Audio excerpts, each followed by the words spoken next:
Hello, it's Mark Kris from Memorial Sloan Kettering, and I'm reporting today about a meeting I attended at in Bethesda, Maryland. The meeting was hosted by the Food and Drug Administration and the AACR, and the title of the meeting was "How Much is Enough? Trial Designs for Treatment Regimens with Multiple Phases." It focused on trying to talk about clinical trial design in the locally advanced space in non-small cell lung cancer, where there's been a huge amount of activity and a huge amount of success. I think there were a couple of consensus comments that we can make, while again there were many questions that were raised as well. I think the first one is that we have now an opportunity to improve the chance of cure for our patients, and that from a patient's perspective, and the patient advocate there, Ms. Brown, clearly said that what patients want more than anything is cure, and cure means cancer-free and ideally off cancer therapy. I think the second thing that was brought up is that there's been tremendous progress there. People living longer, people living better with the therapies we have: chemotherapy, checkpoint inhibitors, targeted drugs, surgery, and radiation. All those modalities have advanced and clearly have led to better outcomes. I think the third thing is that the different components of those treatment programs need to be optimized. And so far, that has not been the focus of the research. The other issue that has come up is, are we looking at these components, the results of each one individually, or the regimen as a whole? And there is a little, I shouldn't say confusion, but lack of understanding, let's call it, as to what the different components are.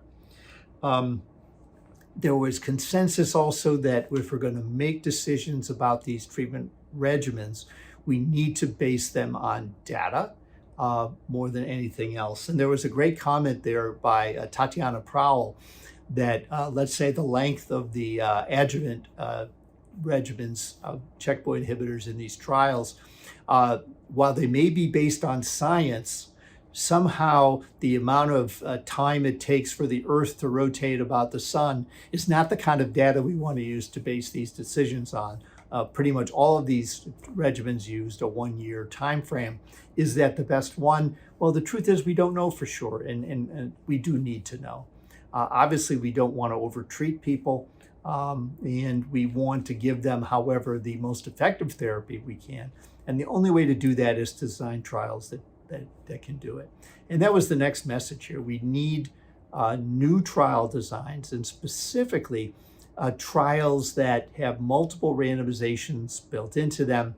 They talked about SMART trials as one focus of this, so that what happens to you early on in the trial leads to a randomization for the future time in the trial, and the receiving different modalities at that point. So clearly, we need to change things, and it's a great opportunity there, though not easy to know exactly how to proceed. So what was learned and what was said there? Cure is most important to our patients, should be most important to us. Cure can be achieved with these regimens, and we need to take that into account. Remember, when a curative strategy can be offered, the balance between benefit and risk is somewhat different. I think in general, patients very often would be able to accept more side effects if there is the chance of cure. The last thing is that no one modality can affect cure and can lead to the best outcomes. It's going to be the whole regimen together. And I think each person in the I'll call them the care team, the surgeon, the medical oncologist, the radiation oncologist, needs to explain to the patient it's the regimen that we're recommending that has the best chance of providing cure. I may deliver one part of the regimen, but ultimately what I think can cure you is the whole regimen. And that lastly, we need to be very proud of what we've done.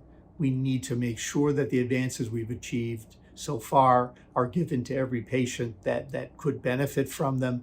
But we also need to be rigorous in going forward, particularly as to the optimization of the different components of the regimens, and also as we try to do better and try to add new drugs and new approaches into these regimens. It's difficult.